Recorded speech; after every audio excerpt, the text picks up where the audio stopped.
दिवसागणिक खून सत्र या ठिकाणी चालू आहे. केवळ खून सत्र नाही तर या ठिकाणच्या आजूबाजूच्या टपऱ्यांवरती सगळे एमडी सारखे पदार्थ या ठिकाणी मिळत आहेत. ड्रग्स कॉलेजच्या आजूबाजूला सुद्धा, शाळेच्या आजूबाजूला सुद्धा जर ड्रग विकलं जात असेल आणि सरकारला जर दिसत नसेल तर दुर्दैव आहे असं म्हणायला तो चुकीचं ठरणार नाही. त्यासोबतच मध्यंतरच्या काळामध्ये आत्ताच काही दिवसांपूर्वी गाजलेलं प्रकरण जे हनी ट्रॅप प्रकरण आहे, त्या प्रकरणाचं पुढे काय झालं ते कळलंच नाही.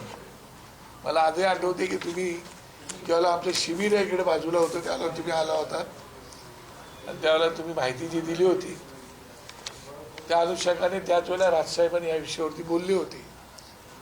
परंतु त्याच्यानंतर ते प्रकरण दाबलं गेले असं आमचं ठाम म्हणणं आहे. तर या बाबतीमध्ये सरकार म्हणून काय भूमिका घेणार आहे?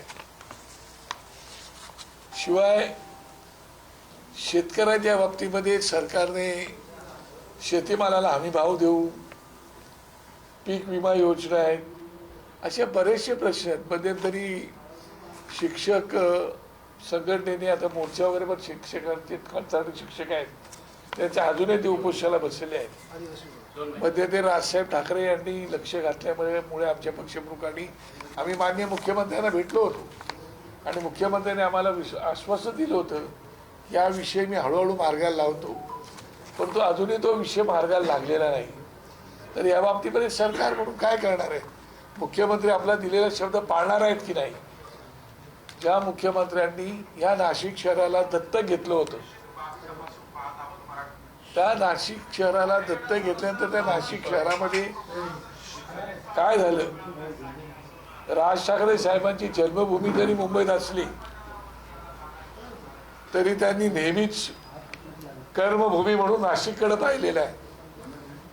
नाशिकच्या बाबतीमध्ये त्यांची एक आंतरिक ओढ आहे आणि म्हणून त्यांनी नाशिकसाठी वेगवेगळे प्रकल्प सन्माननीय टाटा साहेब असतील, महेंद्रजी साहेब असतील किंवा अंबानी साहेब असतील अशा मोठ्या मोठ्या लोकांकडून CSRच्या फंडातून या ठिकाणी प्रकल्प उभे करून दिले आणि आज त्या प्रकल्पाची दुरावस्था झालेली आहे. दुर्दैवाने नाशिकच्या लोकांनी राज ठाकरेंवरती प्रेम केलं आणि राज ठाकरे साहेबांनी प्रेम केलं, परंतु थोडंसं नाशिकच्या लोकांचं मध्यंतरच्या काळात आमच्या लोकांवरती प्रेम कमी झालं, पण साहेबांचं प्रेम काय अजून कमी झालेलं नाही. ते अजूनही तसंच आहे. मी साहेबांचं अभिनंदन बाकी सगळ्या गोष्टीसाठी जरी करेन तरी एका गोष्टीसाठी नक्की करेन, ते म्हणजे नाशिककरांना 50 वर्ष पाण्याचा जो त्यांचा प्रश्न तो त्यांनी सोडवलेला आहे आणि त्यासाठी खास करून राजसाहेबांचं अभिनंदन मला करायला पाहिजे. माझे पक्षप्रमुख म्हणून नाही, पण राज्याच्या मुख्यमंत्र्यांनी सोडवलं असं तर मी त्याचे अभिनंदन केलं असतं. पण दुर्दैवाने मला सांगावं लागते की या नाशिकमध्ये एवढे प्रकरण घडल्यानंतर सन्मान्य गिरीश महाजन स्वतःला कर्तबगार या ठिकाणचे पालकमंत्री समजत आहेत. माझं त्याच्याविषयी काय म्हणणं नाही, माझ्यासोबत काम केलेली व्यक्तिमत्व आहे आणि ते सतत या ठिकाणी काम करत असतात. असं असताना सुद्धा या नाशिक शहराचा विकास का होत नाही, अडचणी काय येत आहेत, अशा प्रकारची कायदा सुव्यवस्था का बिघडते. ठिकाणी सन्माननीय भुजबळांसारखं नेतृत्व आहे, दादा भुसेसारखं नेतृत्व आहे सन्माननीय. त्याच्यानंतर जर या शहराची अशी अवस्था असेल तर मग लोकांनी जायचं कोणाकडे? आणि म्हणून हा आज आक्रोश मोर्चा आहे आणि त्या आक्रोश मोर्चाच्या माध्यमातून आंधळा असणाऱ्या सरकारला आणि बहिरं असणाऱ्या सरकारला जाग आणण्याचं काम आम्ही करतो आहे. म्हणजे डोळे असून आंधळे आहेत, कान असून बहिरे आहेत आणि तोंड असून मुख्य आहेत. फक्त तोंड हे बोलण्यासाठी वापरतात, काही करण्यासाठी वापरत नाही. त्यासाठी असा मोर्चा आहे हा. आपला जो मोर्चा निघतो यावरती भाजपच्या नेत्यांनी प्रतिक्रिया दिलेली आहे की निवडणुकीच्या पूर्वी हा मोर्चा होतोय, जसं पावसाळ्यापूर्वी काही छत्र्या उगवतात तसा हा मोर्चा आहे अशी टीका त्यांनी केली. त्यांना काय टीका करायची ती करू द्या.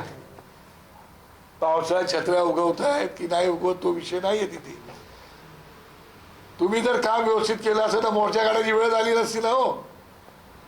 राज्याच्या मुख्यमंत्र्यांनी दत्तक घेतलेल्या नाशिककडे लोकांच्या केवढ्या मोठ्या भावना होत्या की आज मुख्यमंत्र्यांनी आमचं शहर दत्तक घेतलंय तर त्याच्याकडून आमच्या अपेक्षा होत्या आणि ते करू शकतात त्याच्यावर आमचा विश्वास होता.